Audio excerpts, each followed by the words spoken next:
Okay, so this is the Amy Winehouse documentary trailer that I'm analysing in depth. At first, I'm going to let you watch the trailer and then I'll analyse it after.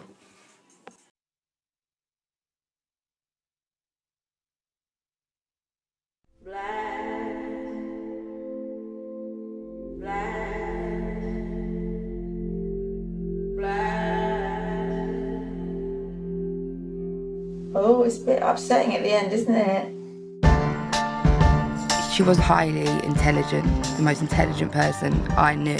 She was so utterly authentic. Amy, just give us a smile and then we can turn the camera off. Do you promise? She had such an emotional relationship to music. You're becoming an artist in the public eye. The more people see of me, the more they'll realise that all I'm good for is making music. And the Grammy goes to Amy Winehouse. She was one of the truest artists I ever heard. The world wanted a piece of her.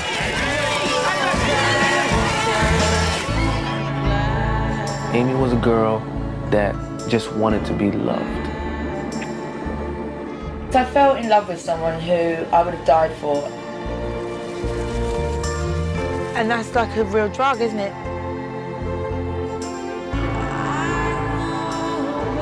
This is someone who is trying to disappear.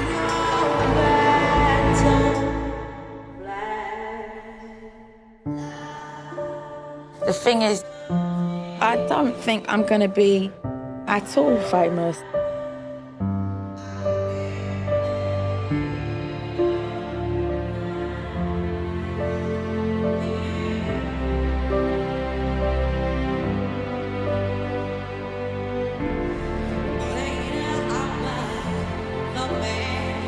I'm not a girl trying to be a star.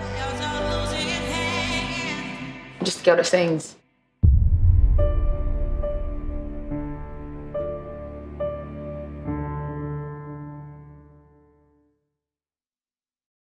As the company logos come up at the start, you can hear Amy Winehouse's voice, which is very relaxing, making the transition into the opening of the trailer really easy.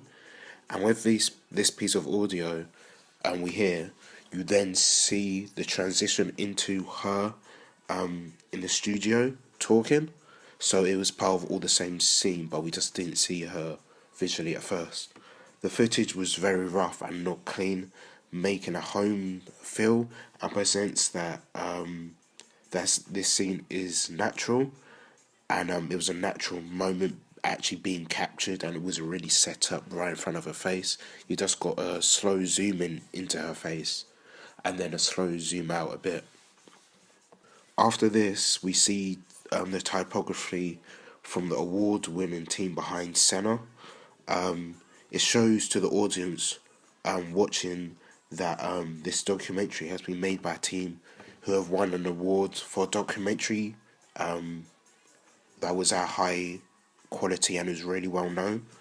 This implies that this documentary will also be in depth and be at a high standard, since they have done a documentary for a previous celebrity. At this point, we then see secondary footage of her as a child and a young adult looking really happy, having a good time.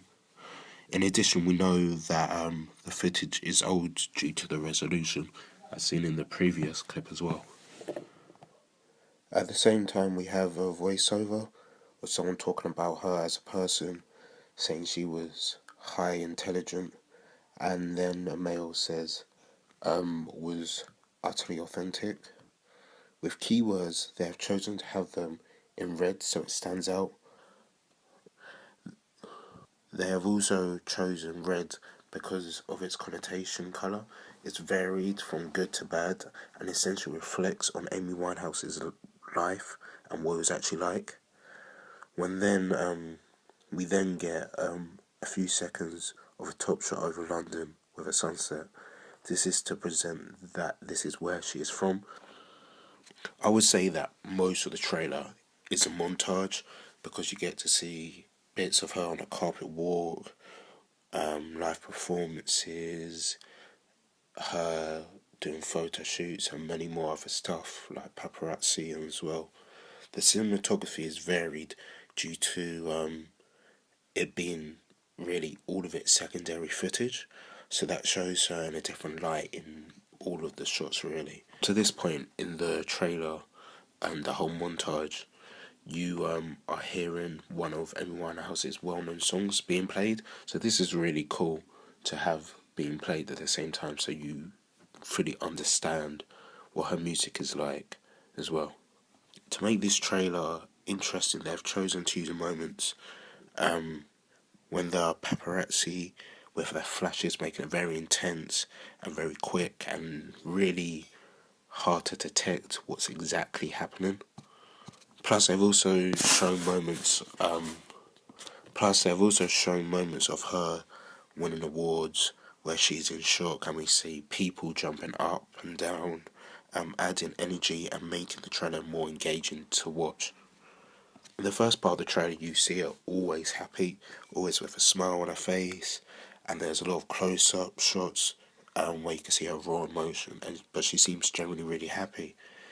In the trailer, you do see a slight slow motion shot when she's going up to collect an award, but I feel that this wasn't really that great of a move to have, only because I feel it didn't really fit into the rest of what was happening in the trailer at that moment in time.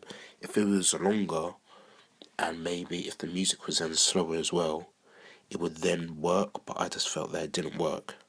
At basically the 1 minute mark, and when the gentleman said everyone wanted a piece of her, this is when the whole trailer changed in perspective and measured up against the way her life had changed. At this moment you see footage that is quite fast for a moment, where people are taking pictures of her walking and when she's getting into a car as well. This is showing how crazy her life was going and that she couldn't get away from the attention. You then see a moment when she appears to hit someone, taking photos of her, and you can see her in a lot of anger. This is a strong moment because it's a very different view that to what we saw of her before in the first part of the trailer.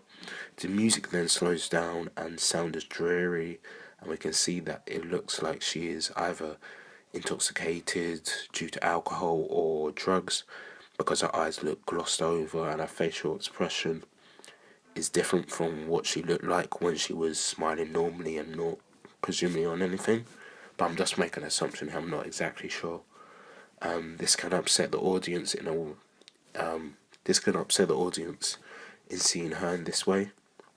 With the music being in slow motion, the scenes on screen were also in slow motion, which worked perfectly, unlike the scene before, in the sense that it was presenting her lifestyle at that moment in time. Then we hear her talk saying, "I fell in love with someone who would have died for," and you can see her lover on the screen at the same time, and we do see him in many other shots of them in a photo shoot as well.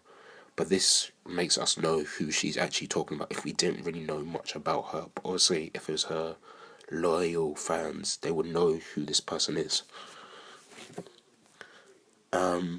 Fadeaways start to appear as the music gets slower and sounding sadder, resembling us as a whole of the audience on how we feel that she isn't the person we once thought she was or what she once was. The fadeaway shows the transition in time of her life from moment to moment, indicating this version of her was going on for a long time. We then hear piano being played, making the feeling very emotional and adds significance to the documentary, showing that they will cover not just the good times but also the bad times. A voiceover of her is used again, with her saying, "I don't think at all that I'm going to be famous," but with this, she sounds like she's slightly drunk or on drugs, which is also a sad moment because we don't want that to happen. She may not She may not be, but it obviously sounds like it. With the piano playing, we do see a moment of her looking happy. It seems like a happy life, but the music presents a different story, which causes an oxymoron and a mix of emotions, so we don't fully know what is going on inside her. Coming to the end, we see pictures of her modelling, and we see some videos of her as well.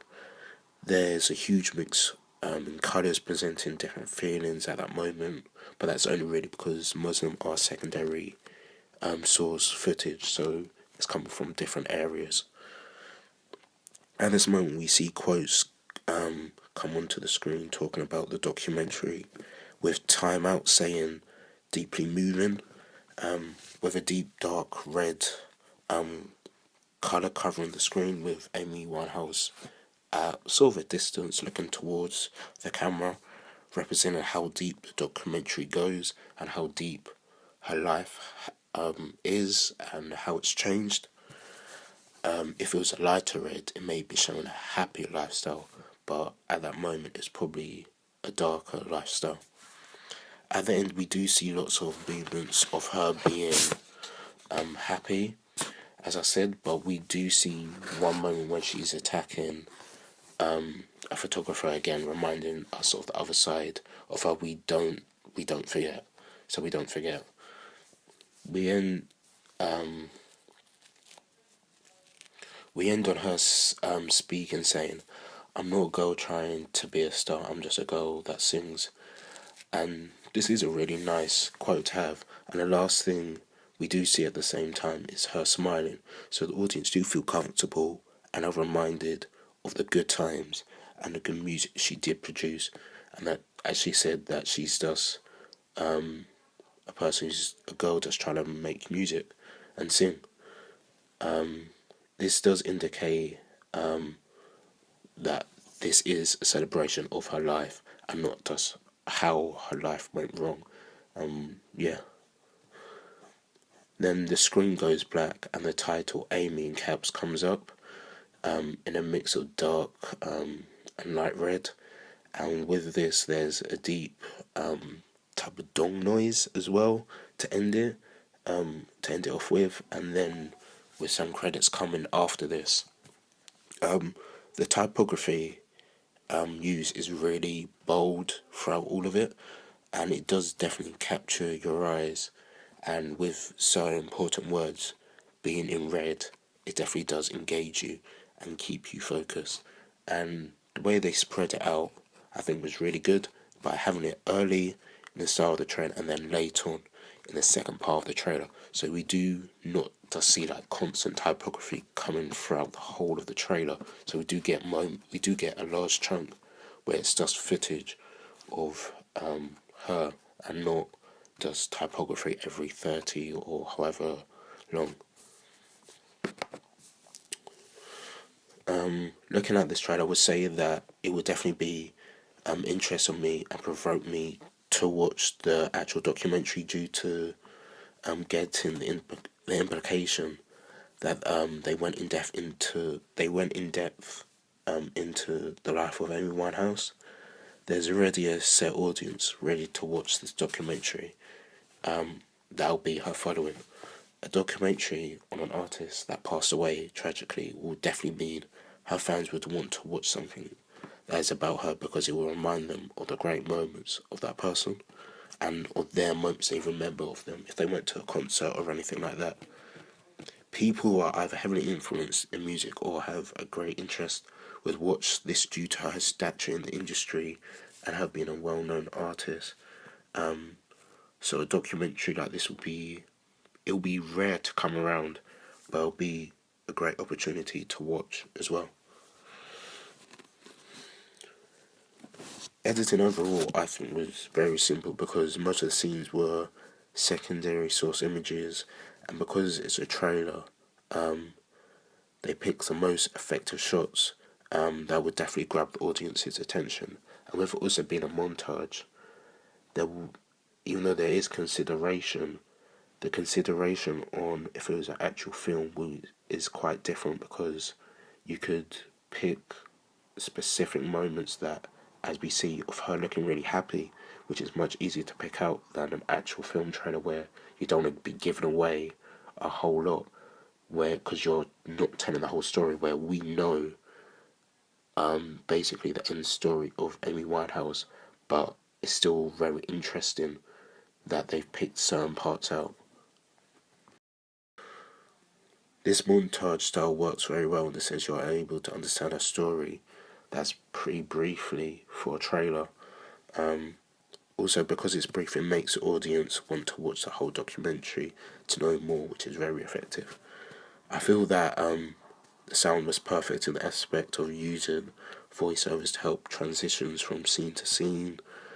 So we do see that at the start where we see the logos of the companies, and then we go into a shot of